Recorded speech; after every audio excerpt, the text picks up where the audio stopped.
je voudrais commencer par saluer la belle mobilisation des Sénégalais qui se sont levés pour défendre la démocratie et l'état de droit. Parce que ce qui est important, c'est l'avenir du Sénégal. Aujourd'hui, la belle leçon que nous donnons encore une fois aux autorités en place, c'est que quand on laisse les Sénégalais s'exprimer, ils peuvent le faire dans la discipline sans qu'il y ait de débordement. Donc vous avez vu que les Sénégalais sont sortis en masse, ils ont marché, ils ont donné chacun son message et les gens pourront rentrer en toute quiétude. Donc qu'il n'ait pas peur de l'expression démocratique qui se fait dans le cadre de marche ou de sitting. La deuxième chose, c'est que nous sommes dans un moment crucial de notre vie. Cette étape charnière mérite que le président soit à la hauteur de l'histoire de notre pays.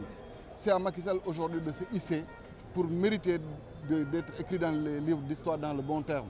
Pour ça, d'abord, il aurait dû tenir tout ce qu'il fallait comme condition pour qu'on tienne les élections le 25 février.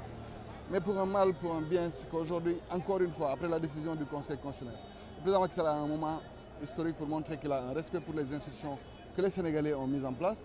Deuxièmement, que les élections peuvent se tenir à bonne date. Et c'est pourquoi je pense que dans les 48 heures, il doit appeler à une concertation pour qu'au plus tard, le 2 avril, comme le dit le considérant 14 de la décision du Conseil constitutionnel, il puisse passer service avec son successeur.